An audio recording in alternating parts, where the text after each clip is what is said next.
While Fire Emblem wasn't the first strategy RPG to ever exist, it would start trends that would later ultimately pave the way for many other strategy RPGs down the line. With this series constantly changing and evolving, even into its later iteration, I thought it would be a great opportunity to look back on this series. From a small rebel force to a liberation team, we are building an army.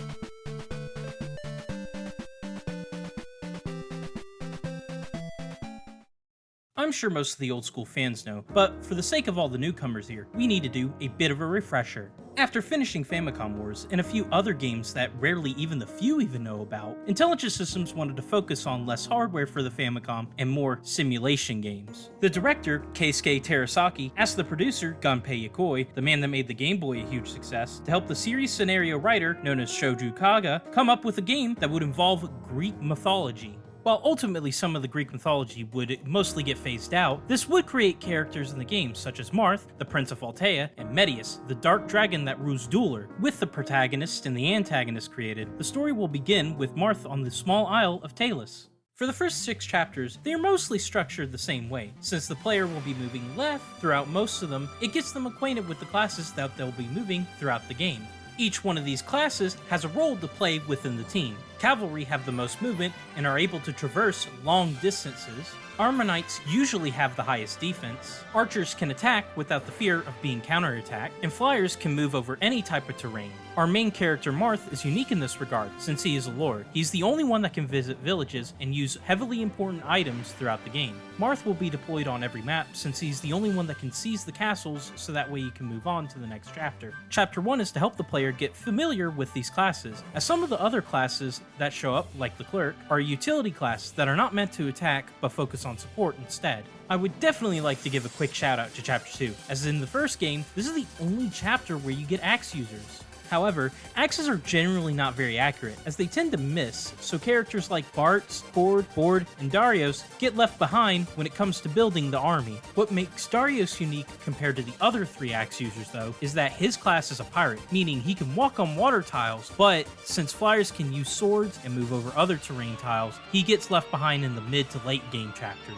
Lena and Julian will automatically join your party in Chapter 3, and recruiting Navarre is easy since you can just sit Sita on the mountain and then talk to Navarre on turn 2 while Marth heads to the goal. Merrick joins your team in Chapter 4, and his class is a mage. Mages uses tomes that can deplete bosses' health bars due to magic working differently in this game. Magic, unlike other games, in FE1 are very useful since no one has a res stat, and so the only way you can defend against magic is to either outspeed mages, the barrier staff which Wendell comes with in Chapter 5, or the Two's talisman in chest.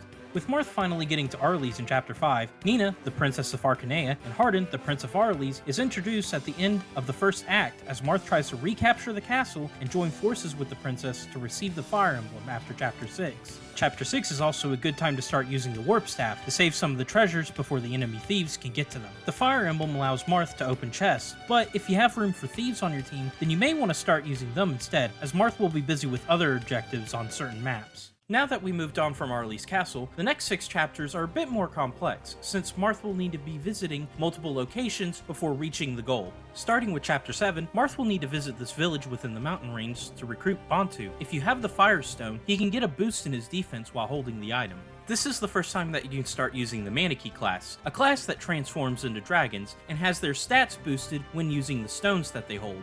Moving on to Chapter 8, since weapon durability is starting to get low, this chapter is all about buying the equipment that you'll need. However, shopping is really tedious, as you can only buy up to 4 items, and only if that character has all their slots available. This creates a lot of problems with managing items in the first game, as trading items between characters is difficult unlike later iterations of the trade system.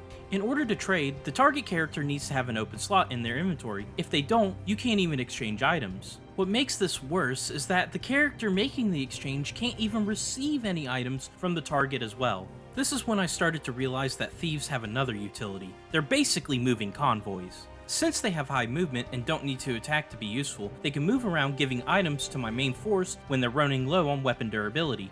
So, towards the end of the game, Julian and Rickard would start getting items from chests, as well as carrying weapons and buying weapons to help support the army. With Chapter 8 being a straightforward map, Chapter 9 is the first time you'll have to make a choice for your team. You can either move to the east to take the safe and long route, or you can take the path to the south that has a lot of enemies, but it is the shortest path to the goal. Dividing your team is the way to go in my opinion, as Marth will need to move left to get George, and you'll need to move your thieves to get the chest on this map. Chapter 10 is a map that you'll need to get Marth to the center to rescue Maria. You can either teleport him there with a door key, or move Marth there with a thief. Minerva is also on this map, and if you talk to Maria, Minerva will be able to be recruited as well. Depending on how long it takes you to get Maria, Minerva will start moving to her sister's location. You can exploit this by getting Minerva closer to Marth, so that way you can start using her right away. Chapter 11 though is a long, one-road map. You can warp Marth to the village in the mountains to take out some mercenaries and recruit Linde, a powerful mage and the first one to have significant growths. In Fire Emblem, a lot of characters have percentages in their stats that helps determine on what build they want to go for, or what the community likes to call stat growths. This is why some characters in the early game can keep up with late game characters that show up with good levels, or some characters that are good for the early game but then fall off, like Jagan. The game revolves around the idea of having multiple units of the same class replacing others, even when losing that character. If a character falls in battle, they are ultimately removed from the game and cannot be used again. This is why the game has the biggest cast out of 52. So, if you lose characters like Gordon or Draug, they can get replaced with others like Dolphin or Thomas. Yeah, maybe not the most memorable cast of characters, but this is what happens when the game focuses on having replaceable cast. With Chapter 12 down by simply manipulating enemy movement and unit placement, we have captured the throne of Arcanea and are making progress in building an army to stop the Dueler Empire. The next 5 maps are designed for you to be able to move in multiple directions, as you will be facing off a staggering amount of enemies on your way to the goal. Chapter 13 teaches the player a new enemy type, the Ballistician, and unlike the remake, these guys only attack in 2 range, but have extremely high defense. In this chapter, there are 3 paths that you can take to get to the boss, or in this case, just take the middle path since you can use Mita to recruit Astrum, and Marth can go to the village in the forest to recruit Beck, who really doesn't have the movement to get out of the area that he's stuck in, unless if you use a warp staff.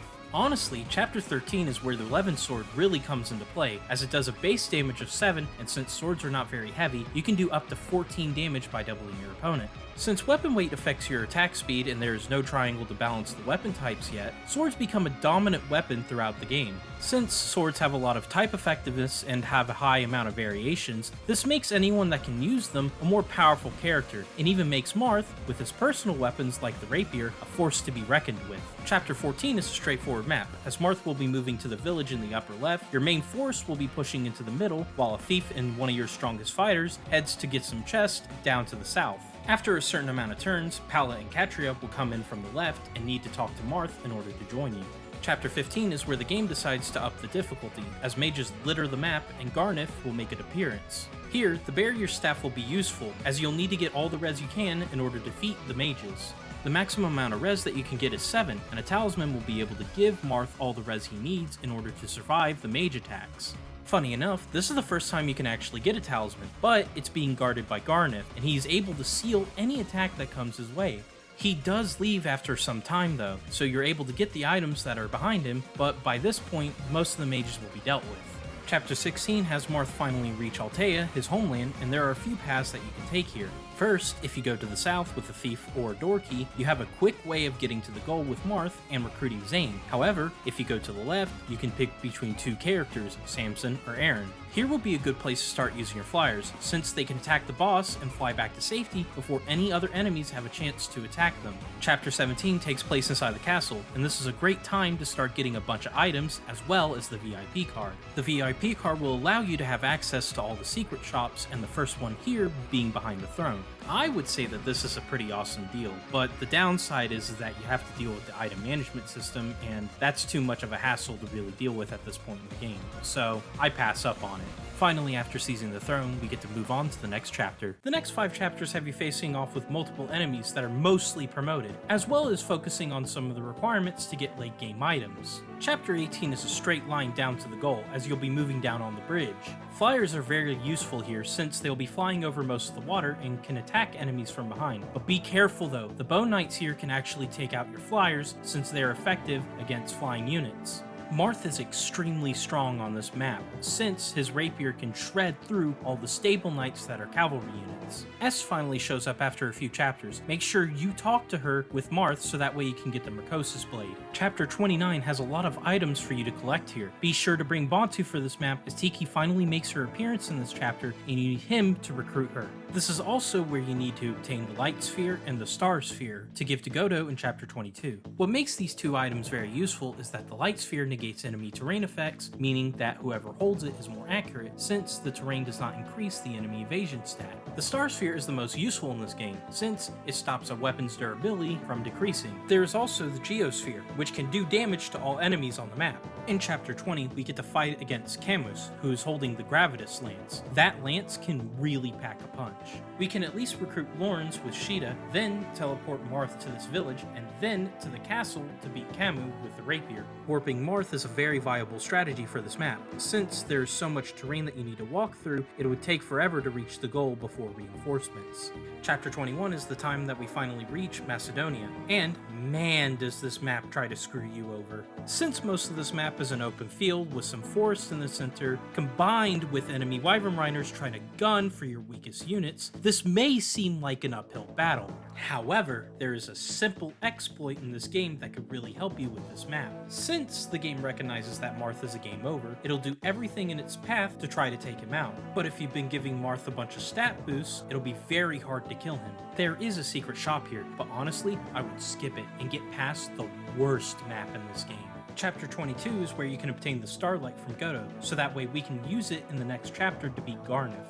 This map is mostly fires, however, since they start in the center of the ring and cannot fly over these walls, they will have to go around. This gives you enough time to prepare, as you can teleport Marth to the village with both spheres in his inventory and go to town on these clowns. Once Marth has defeated most of the enemies and your army has catch up to him, you can finally trade the spheres for the Starlight. After defeating Michaelis and the boss of this map, it is time to move on to the final act. The last 3 chapters are a culmination of what you have in your inventory and what you've learned throughout the game. These last chapters will have to test your skills and your army, since you have to beat bosses under certain conditions.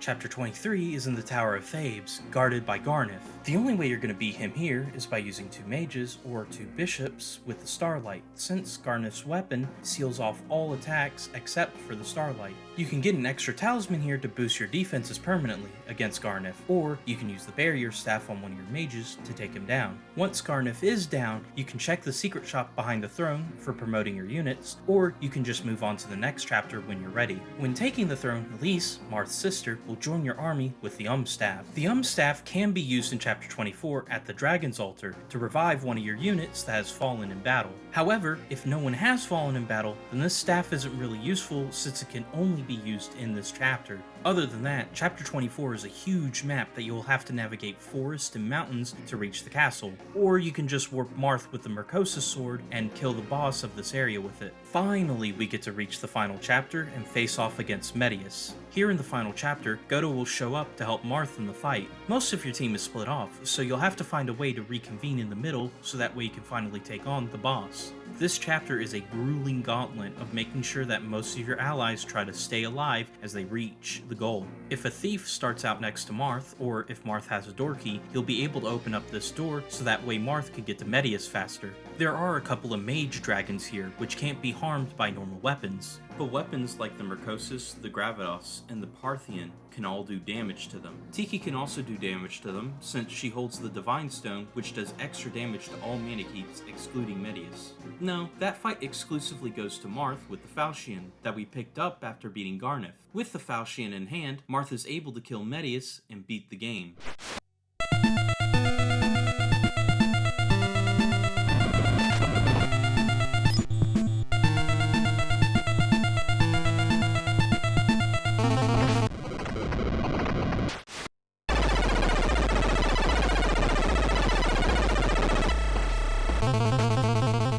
With how most of the maps were designed, most of the early game was straightforward, with most of the mid-game having multiple paths to get to the objective. As for the first Fire Emblem game, this game has a lot of rough patches, especially with the inventory management. But I would say that this was an enjoyable experience, since if you manage your team and diversify your team to support units, high movement, and pack mules, you can get through the game very quickly. My end army looked something like this, as I would use a lot of support characters to help ease the item management. While this game had some frustrating moments, it really does hold something special to me. Fire Emblem Shadow Dragon and the Blade of Light shows me that no matter how big a series can get, it always had to start from somewhere small. Next time on Building an Army, two nations go to war with each other as the divine dragon Milla disappears and a young boy named Alm steps up to the plate to drive out Regale and find his childhood friend Celica in Fire Emblem Gaiden. Whew. That took a lot longer than expected. Anyways, I would like to thank you for sitting through the video. Please give it a like and a share, and also I would like to give a quick shout out to TGBS. He's the one that did the Road to the Rocket Launcher series and was my main inspiration for building an army. Anyways, I hope that you can all come for the next one, and I'll see y'all then.